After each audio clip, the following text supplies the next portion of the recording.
Hi friends, நியூவாக ஒரு online store வந்து ஓப்பன் பண்ணியிருக்கேன். என்னுடைய ஸ்டோரில் கிச்சனுக்கு தேவையான organisers, home decors, menswear, kidswear, sarees, kurtis, wardrobe organiser, வீட்டுக்கு தேவையான மொத்த பொருளுமே இந்த ஆன்லைன் ஸ்டோரில் அவைலபிளாக இருக்குது. ஆன்லைன் ஷாப்பிங்னாவே எல்லாருக்கும் குவாலிட்டி எப்படி இருக்குமோன்னு ஒரு சந்தேகம் இருக்கும். நீங்கள் எந்த வித பயமும் இல்லாமல் தைரியமாக ஆர்டர் பண்ணலாம். குவாலிட்டியில் எந்த வித காம்ப்ரமைஸுமே இருக்காது. அதே போல் சொன்ன டேட் அண்ட் டைமுக்கு உங்கள் வீடு தேடி கரெக்டாக டெலிவரி வந்து சேர்ந்துடும். டெய்லி யூடியூப்பில், இன்ஸ்டாகிராமில் போஸ்ட் வந்து ஷேர் பண்ணுவேன். கூடவே என்னுடைய வாட்ஸ்அப் நம்பரும் கொடுத்துருப்பேன். நீங்கள் ஆர்டர் பண்ண போகிற ப்ராடக்டோட டீட்டெயில்ஸு, விலை எல்லாம் தெரிஞ்சுக்கணுன்னா எனக்கு வந்து டிஎம் பண்ணுங்கள். உங்களுக்கு ஒரு பார்சல் வருது அப்படின்னா கரெக்டாக எல்லாம் வந்து பார்சல் பண்ணி அனுப்பியிருக்காங்களாங்கிறத செக் பண்ணுங்கள். உங்களுக்கான சைஸ், நீங்கள் என்ன சைஸ் ஆர்டர் பண்ணீங்க. இப்போ நான் வந்து பார்த்தீங்கன்னா எல் சைஸ் 40 தான் வந்து ஆர்டர் பண்ணியிருந்தேன். கரெக்டான அந்த சைஸ் தான் வந்திருக்கா, நீங்கள் கேட்ட ட்ரெஸ் தான் கரெக்டாக வந்திருக்கா, மாடல் அதுதானா, கலர் கரெக்டாக வந்திருக்கா, அப்புறம் வந்து ஏதாவது டேமேஜ் இருக்கா இந்த ட்ரெஸ்ஸில் அப்படின்னு சொல்லி எல்லாமே செக் பண்ணிவிடுங்க.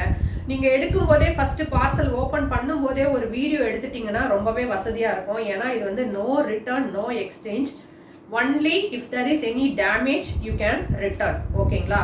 ஸோ இப்போ எனக்கு வந்து எல்லாமே கரெக்டாக பர்ஃபெக்டாக வந்திருக்கு. தாராளமாக நம்பி நீங்கள் வந்து ஸ்கைட் ஸ்டோர்ஸ் ஆன்லைனில் உங்களுக்கு என்ன குர்த்திஸோ, ஹோம் அப்ளையன்சஸோ, டெக்கார் ஐட்டம்ஸோ எது வேணாலும் நீங்கள் வந்து ஆர்டர் பண்ணி பர்ச்சேஸ் பண்ணிக்கலாம்.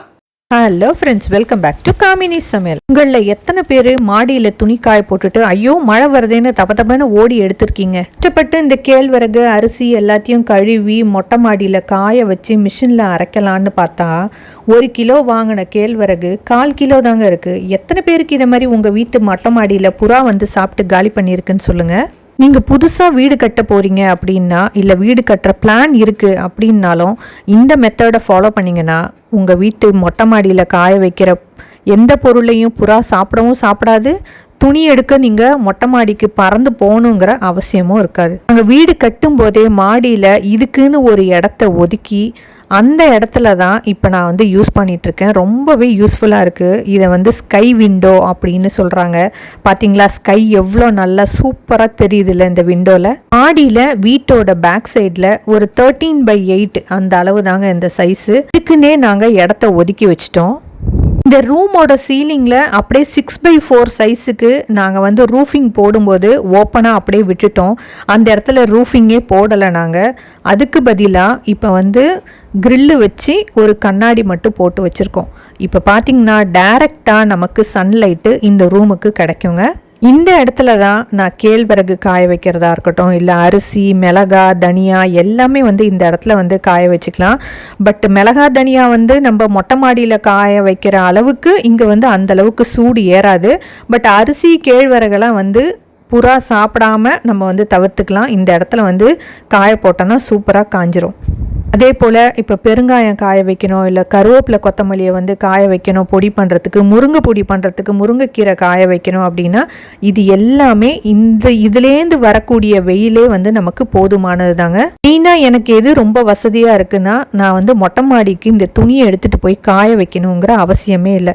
பக்கத்துலேயே வாஷிங் மிஷின் வச்சுருக்கோம். வாஷிங் மிஷின்லேயும் துணி எடுத்து அப்படியே காய வச்சோன்னா போதும், சூப்பராக துணி வந்து காஞ்சிருங்க. நாங்கள் வீடு கட்டுறதுக்கு பிளான் போடும்போதே இந்த இடம் வந்து இந்த பர்பஸுக்கு தான் யூஸ் பண்ணணும் அப்படின்னு சொல்லி பிளான் பண்ணி தான் எல்லாமே பண்ணோம். நிறைய பேர் இதை வந்து அழகுக்கு, ஃபேஷனுக்கு, ட்ரெண்டிங்க்கு இதை போல வந்து கிளாஸ் போட்டு வச்சிருக்கோம் அப்படின்னு சொல்லி நினச்சிக்கலாம். ஆனால் உண்மையிலே இந்த இடம் வந்து ரொம்பவே யூஸ்ஃபுல்லாக இருக்குது. இது வந்து காய வைக்கிறதுக்கு மட்டும் இல்லைங்க, நம்ம துணி துவைக்கணுன்னாலும் இந்த இடத்துல எவ்வளோ பெரிய புடவையாக இருந்தாலும் சரி, இல்லை எவ்வளோ பெரிய பாயாக இருந்தாலும் இந்த இடத்துல போட்டு விஸ்தாரமாக அழகாக உட்காந்து துவைக்கலாம். ஆக்சுவலாக நாங்கள் வந்து கண்ணாடி வைக்கிறதுக்கு முன்னாடி இரும்பில் தான் வந்து அந்த ஜாலி மாதிரி ஒரு டிசைன் வந்து பண்ணி ஒரு சேஃப்டி பர்பஸ்க்காக அதை வந்து நாங்கள் கான்கிரீட்டோட ஃபிக்ஸ் பண்ணிட்டோம்.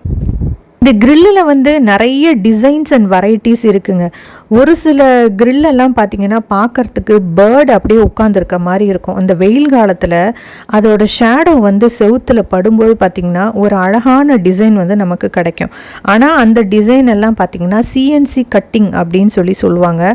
ரொம்ப வந்து தின்னான டிசைனாக இருந்தது. எங்களுக்கு வந்து சேஃப்டி பர்பஸ்க்காக சப்போஸ் கண்ணாடி உடஞ்சி நம்ம கீழே விழுறோம் அப்படின்னா கூட கீழே விழக்கூடாது, அந்த கிரில்லில் வந்து நம்ம லேண்ட் ஆயிடணும். இந்த கிரில் ஸ்ட்ராங்காக இருக்கணும் அப்படிங்கிறதுக்காக அந்த மெல்லிஸாக இருக்கிற சிஎன்சி கட்டிங்கோட ஷேப்புக்கு நாங்கள் வந்து போகலை. இது வந்து பார்த்திங்கன்னா நல்லா திக்காக நல்லா ஸ்டர்டியாக இருக்கும். ஸோ எப்போவுமே அது வந்து பிரேக் ஆகக்கூடாதுங்கிற காரணத்தினால அந்த டிசைனை வந்து நாங்கள் சூஸ் பண்ணோம். கடைசியாக ஃபினிஷ் பண்ணி முடிச்சதுக்கப்புறம் இந்த இடத்த பார்க்குறதுக்கே ரொம்ப நல்லாயிருக்கும். ஆனால் அது வந்து கடைசியாக நம்ம வீடெல்லாம் கட்டி முடித்து பெயிண்டிங்கு வுட் ஒர்க்கு எல்லாமே முடிச்சதுக்கப்புறம் கடைசியாக தான் நம்ம இந்த வேலையே செய்ய முடியும். ஏன்னா மொட்டை மாடியில் ப்ளம்பிங் வேலைலாம் நடக்கும்போது நம்ம கிளாஸ் போட்டுட்டோம் அப்படின்னா அந்த கிளாஸ் உடையறதுக்கான வாய்ப்பு இருக்குது. ஸோ அது வரைக்கும் நம்ம வந்து இந்த இடத்த பத்திரமா பாதுகாத்து வைக்கணும். மழை பெய்யும் போது பார்த்திங்கன்னா உள்ளுக்குள்ளே தண்ணி விடும். அதனால் வந்து மோஸ்ட்லி நாங்கள் வந்து தார்பாலின் போட்டு மூடி தான் வந்து வச்சுருப்போம். இது கட்டுற வரைக்கும் தான் நமக்கு ரொம்ப கஷ்டமாக இருக்கும். ஒன்ஸ் கட்டி முடிச்சதுக்கப்புறம் லுக் வைஸும் ரொம்ப நல்லாயிருக்கும், அதே சமயத்தில் ரொம்ப யூஸ்ஃபுல்லாக இருக்கும் இந்த இடம். இது போட்டால் நமக்கு வந்து சேஃப்டி இல்லையோ அப்படின்னு நீங்கள் நினைக்கலாம். இந்த கண்ணாடி மேலே நீங்கள் நடக்கவும் செய்யலாம், தண்ணி ஊற்றி கழுவி க்ளீன் பண்ணலாம். உங்களுக்கு எந்த வித பயமும் இல்லாமல் நீங்கள் வந்து தைரியமாக இந்த இடத்த வந்து யூஸ் பண்ணலாம். இது முழுக்க முழுக்க டபுள் லேயர் டஃப் அண்ட் கிளாஸை தான் போட்டு ஃபிக்ஸ் பண்ணியிருக்காங்க.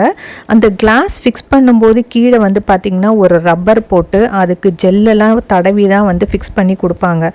எல்லாருக்கும் என்ன பயம் வரும்னா மழை காலத்தில் இதுலேருந்து தண்ணி ஒழுகுமா அப்படின்ற ஒரு பயம் இருக்கும். ஸோ ஃபஸ்ட்டு வந்து எங்களுக்கு இந்த விண்டோ ஃபிக்ஸ் பண்ணும்போது இந்த டியூப்ளெக்ஸ் ஸ்டெப்புக்கு மேலே இருக்கிற ஸ்கை விண்டோவில் மட்டும் கொஞ்சமாக தண்ணி லீக்கேஜ் இருந்தது மழை பெஞ்சப்போ. அதுக்கப்புறம் தான் நாங்கள் வந்து அதை கண்டுபிடிச்சோம். அது வந்து லீக்கேஜ் வந்து கிளாஸ்னால கிடையாது, அங்கே கொஞ்சம் பூசு வேலை வந்து பண்ண வேண்டிய வேலை இருந்துச்சு. ஸோ அந்த பூசு வேலை பண்ணதுக்கப்புறம் இப்போ அடின்னு எவ்வளோ மழை பெஞ்சாலும் உங்களுக்கு பிரச்சனையே கிடையாது. தண்ணி கொஞ்சம் கூட வீட்டுக்குள்ளே சொட்டவே சொட்டாது. மட்டும் இல்லாமல் நீங்கள் வந்து கிளாஸை சுற்றி வந்து கொஞ்சம் இடம் ஃப்ரீயாக விட்டுட்டீங்க அப்படின்னா உங்களுக்கு இந்த பூசு வேலை பிரச்சனையுமே இருக்கவே இருக்காது. எங்களுக்கு வந்து செவுத்தை ஒட்டி அந்த கிளாஸ் இருக்கிறதுனால இந்த ப்ராப்ளம் வந்துச்சு. பட் இப்போ இது எல்லாமே சால்வ் பண்ணியாச்சு. உங்ககிட்ட யாருக்காவது இது போல வீடு கட்டுற பிளான் இருக்குன்னாலும் உங்களால ஒரு 10க்கு 10 சைஸ் உள்ள இடத்த வந்து ஃப்ரீயா விட முடியும் அப்படின்னு நினைச்சீங்கன்னா இந்த ஸ்கை விண்டோ கான்செப்டை ட்ரை பண்ணி பார்த்துட்டு எப்படி உங்களுக்கு யூஸ்ஃபுல்லாக இருக்கா இல்லையா அப்படின்னு சொல்லி எனக்கு கமெண்ட் செக்ஷனில் சொல்லுங்கள். நம்மள எத்தனை பேர் மழை காலத்தில் துணி காய வைக்க இடம் இல்லைன்னு சொல்லி புலம்பி கேட்டிருப்போம் இல்லையா? இந்த புலம்பலுக்கெல்லாம் ஒரு தீர்வு காண்றதுக்கு தான் இந்த ஸ்கை விண்டோ. நான் உங்கள் கூட ஷேர் பண்ண எல்லா இன்ஃபர்மேஷனுமே உங்களுக்கு யூஸ்ஃபுல்லாக இருக்கும்னு தான் நினைக்கிறேன். கண்டிப்பாக இந்த வீடியோவும் பிடிச்சிருக்கும்னு நம்புகிறேன். பிடிச்சிருந்தா காமினி சமையலுக்கு சப்ஸ்கிரைப் பண்ணுங்கள், லைக் பண்ணுங்கள், ஷேர் பண்ணுங்கள், கமெண்ட் பண்ணுங்கள், மறக்காமல் பெல் ஐக்கானையும் கிளிக் பண்ணிவிடுங்க.